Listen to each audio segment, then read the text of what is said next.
ओम शांति। आज हम त्रिमूर्ति दादियों के अमृत वचन अथवा वरदानी वचन सुनेंगे। उसमें आज विशेष रूप से हम परम आदरणीय गुलजार दादी जी के आज अमृत वचन सुनेंगे। और दादी जी की क्लास का आज टॉपिक है आत्माभिमानी व अशरीरी स्थिति का अनुभव करो।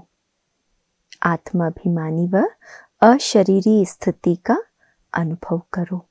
यह है 27 अगस्त 2010 का क्लास।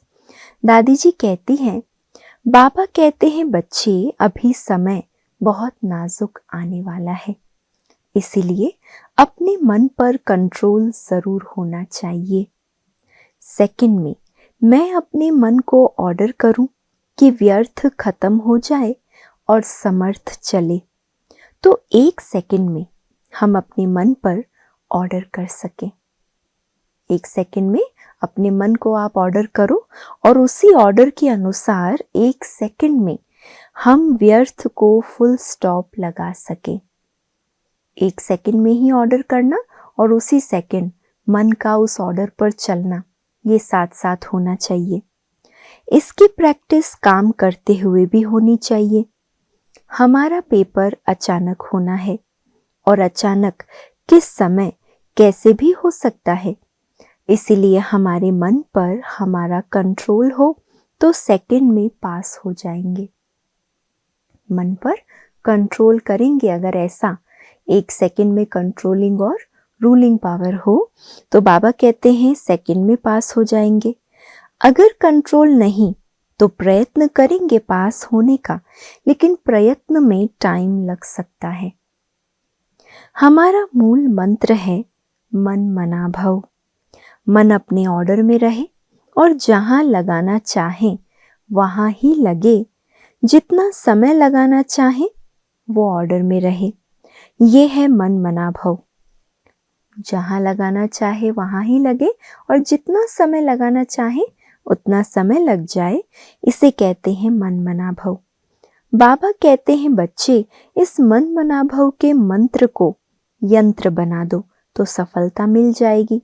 तो इस मंत्र को यंत्र मुआफिक सेकंड में मैं यूज कर सकूं, ये प्रैक्टिस बहुत बहुत जरूरी है। एक मन मना भव का ये जो मंत्र बाबा ने दिया है, दादी कहती है ये मंत्र यंत्र का काम करे आपके लिए। जैसे यंत्र को हम जब चाहे जितना समय चाहे यूज कर सकते हैं ना, हमारे हाथ में है, ऐसे इसे यूज करना है। बाबा ने कहा था कई बच्चे कहते हैं वैसे तो ठीक है, लेकिन जब कर्म योगी बनते हैं तो डबल काम हो जाता है। उस समय हमारी प्रैक्टिस थोड़ी और होनी चाहिए। इसके लिए कर्म योगी बनते समय सोचो कि मैं आत्मा करावनहार हूं और यह कर्मेंद्रियां करनहार है। तो जब अपनी सीट पर सेट होंगे तो सीट पर बैठे हुए मालिक का सब ऑर्डर मानते हैं। दादी कहती है अगर आत्मा जो मालिक है वो अपनी सीट पर सेट ही नहीं, तो फिर मन रूपी जो कर्मचारी है वो उसका कहना कैसे मानेगा। अगर आपकी कर्मेंद्रियां आपका कहना नहीं मानती तो इससे सिद्ध है कि आप अपनी सीट पर सेट नहीं। आपकी सीट है मैं मालिक हूं, अधिकारी हूं। मालिक को तो पावर होती है ना, ऑलमाइटी अथॉरिटी हूं। ऑलमाइटी अथॉरिटी का बालक हूं।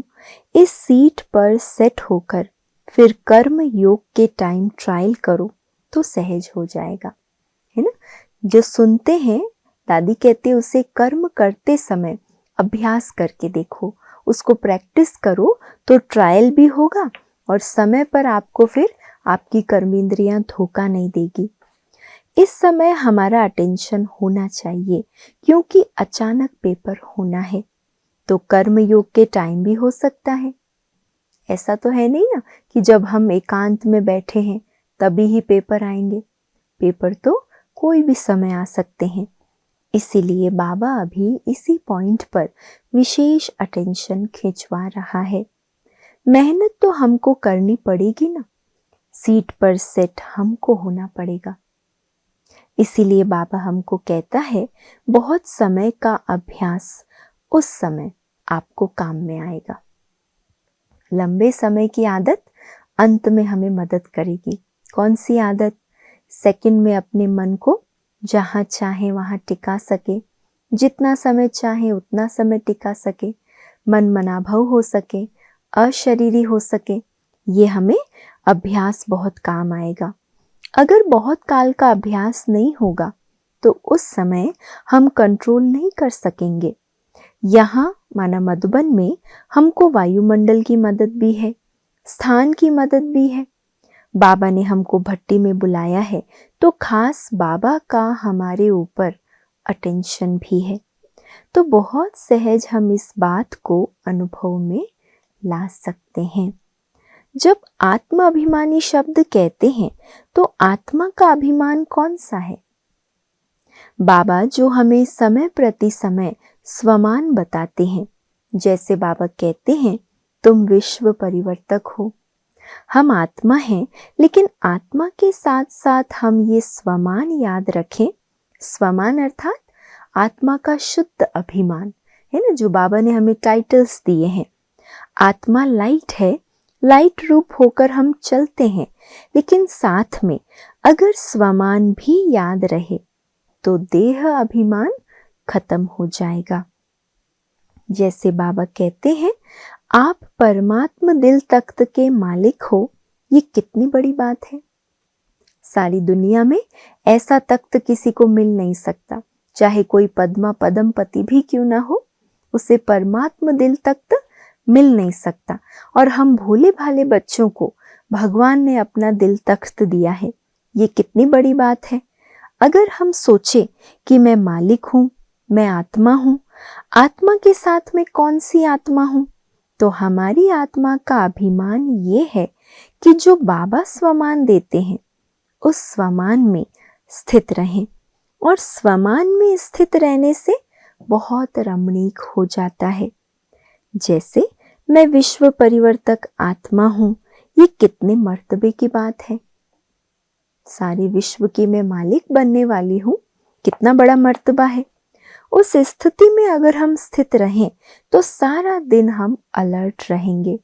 जैसे डॉक्टर होता है, उसको अपना मर्तबा याद रहता है, तो कैसे सारा दिन वो फुर्ती से अपना काम करता है। तो हमारा जो अभिमान है वो ये स्वमान है।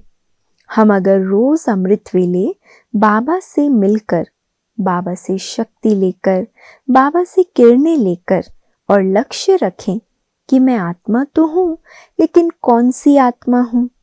विश्व परिवर्तक आत्मा हूं, बाबा की दिल तख्त नशीन हूं, विश्व कल्याणकारी हूं। डायरेक्ट बाबा ने हमको अपना बनाया है, बाबा ने हमको चुना है। अगर ऐसे नए नए स्वमान हम रोज स्मृति में रखें और सारा दिन ऐसे व्यतीत करें तो एक तो वैरायटी हो जाएगा और दूसरा नशा भी चढ़ा रहेगा। निश्चय तो है, पर निश्चय के साथ क्या चाहिए? नशा भी चाहिए, क्योंकि जितना नशा चढ़ेगा वो नशा हमें खुशी दिलाता है, उमंग उत्साह में लाता है। तो निश्चय और नशा दोनों चाहिए। इससे पुरुषार्थ में रमणीकता आएगी और खुशी भी रहेगी। तो आत्माभिमानी होकर रहने से मजा आता है। जैसे सीट पर बैठने से खुमारी होती है ना। भल डॉक्टर है, लेकिन जब डॉक्टरी काम में है उस समय का नशा, और जब घर पर रहते हैं तो रिवाजी हो जाता है। दोनों में फर्क है ना। डॉक्टर की सीट पर बैठकर वो कार्य करना, वो पेशा अपनाना, और घर में रहना, भले वो डॉक्टर ही क्यों ना हो, पर वो साधारणता हो जाती है। तो सीट पर सेट रहो, जिससे हमको आत्म अभिमानी बनकर रहना या चलना बहुत सहज हो जाता है। इससे ही जो हमारे व्यर्थ संकल्प हैं वो खत्म हो जाते हैं, क्योंकि हमारे मन को हमने बिजी रख दिया। मन अगर स्वमान में बिजी रहा तो व्यर्थ संकल्प भी हमारे कट हो सकते हैं, क्योंकि व्यर्थ संकल्पों की आदत है। तो जब भी हम एकांत में बैठेंगे, योग में बैठेंगे या कुछ शुभ सोचने के लिए बैठेंगे, तो व्यर्थ संकल्प जरूर उसमें विघ्न डालेंगे। व्यर्थ संकल्पों के कारण ही हमारा समय भी व्यर्थ जाता है। अच्छा बात सुनी, बातें तो बाबा ने कहा आएगी। ये तो हमारी टीचर ने हमें पहले से बता दिया है कि बातें तो आएगी ही। जब हमारी स्थिति कभी कभी ढीली हो जाती है तो व्यर्थ संकल्पों को चांस मिल जाता है और मेजॉरिटी या तो व्यर्थ संकल्पों का पेपर आता है या फिर स्वभाव संस्कार का पेपर आता है। लेकिन अगर हमारा मन स्वमान में स्थित है तो हम दूसरों को भी उसी स्वमान से देखेंगे। यादगार में भी देखो, ये जो माला बनाई हुई है उसमें मण के सब समान होते भी नंबरवार है। कहाँ 1 नंबर, कहाँ 108वां नंबर, कितना अंतर होगा। तो जब हमको पता है कि नंबरवार तो होने ही है ना, नंबर सब के अलग अलग हैं, भले टीचर एक है, पढ़ाई एक है, पढ़ाई का समय भी एक है, लेकिन मर्तबे अलग अलग हैं। तो जब हमें पता है नंबरवार होने ही हैं, तो संस्कार तो भिन्न होंगे ही। जैसे मम्मा की विशेषता थी, जब किसी की रिपोर्ट मम्मा के पास जाती थी तो मम्मा उसे बुलाती जरूर थी। मम्मा की हैंडलिंग पावर ऐसी अच्छी थी जो हमको भी सीखना चाहिए। मम्मा शिक्षा भी देती थी, लेकिन शिक्षा इतना स्नेहपूर्ण देती थी कि वो शिक्षा कभी दिल को चुभती नहीं थी, कभी दुखाती नहीं थी दिल को, लेकिन वो व्यक्ति सहर्ष उसे स्वीकार कर लेता था। तो ऐसी मम्मा के अंदर हैंडलिंग पावर थी। मम्मा कहती थी, देखो हर एक में कमियां तो है, जिसकी कमी हमको दिखाई देती है उसकी चाल चलन का प्रभाव पड़ता है। कमियां हैं, लेकिन लास्ट बाबा का बच्चा भी बाबा को प्रिय है। जब भगवान किसी को रिजेक्ट नहीं करता, नापसंद नहीं करता, तो हम कैसे कर सकते हैं। भगवान भी अपने आखिरी लास्ट बच्चे से भी उतना ही प्यार करता है, क्योंकि उसमें विशेषता है। क्या विशेषता है? भले धारणा नहीं है, उसमें विशेषता ये है जो बड़े बड़े विद्वान आचार्य साधारण तन में आए हुए बाप को नहीं पहचान सके, लेकिन इस बच्चे ने बाप को पहचान कर मेरा बाबा तो कहा। तो विशेषता हुई ना। तो मम्मा पहले उनकी विशेषता वर्णन करती थी, बच्ची आप में तो यह विशेषता है। उन विशेषताओं के आगे ये छोटी सी बात क्या है। इतनी सारी विशेषताएं हैं और इतनी छोटी कमी कमजोरी भला क्या है। तुम ऐसी हो, तुम ऐसी हो, मम्मा ऐसे नशा चढ़ा देती थी।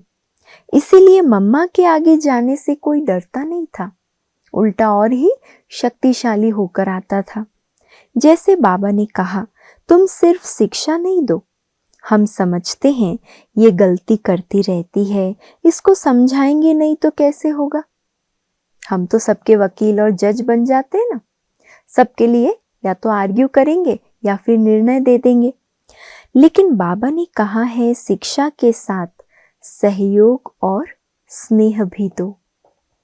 शिक्षा देना गलत नहीं है, लेकिन शिक्षा के साथ साथ उसको स्नेह भी दो, बदलने में सहयोगी भी बनो।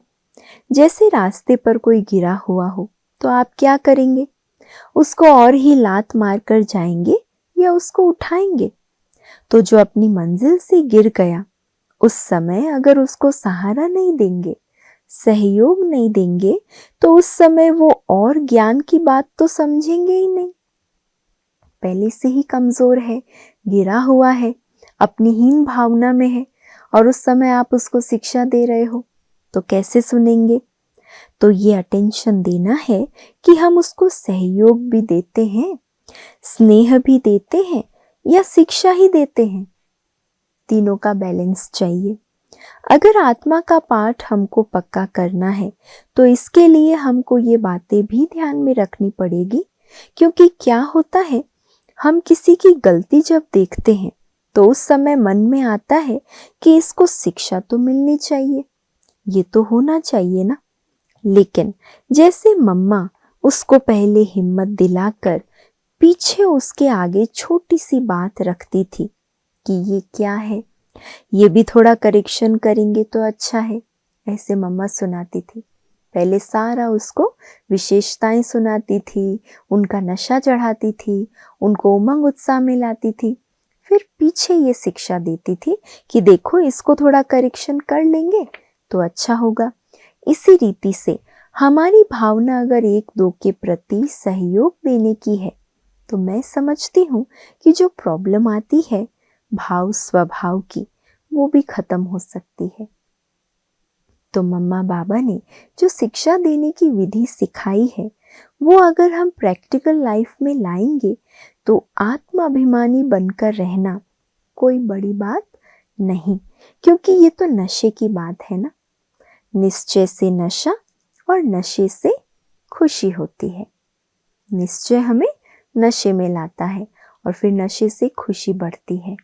अशरीरी स्थिति का अनुभव अमृत वेले बहुत पावरफुल हो सकता है और कार्य करते हुए भी जब आत्मा अक्षर आता है तो आत्मा का ओरिजिनल रूप हमारा है अशरीरी आत्मा।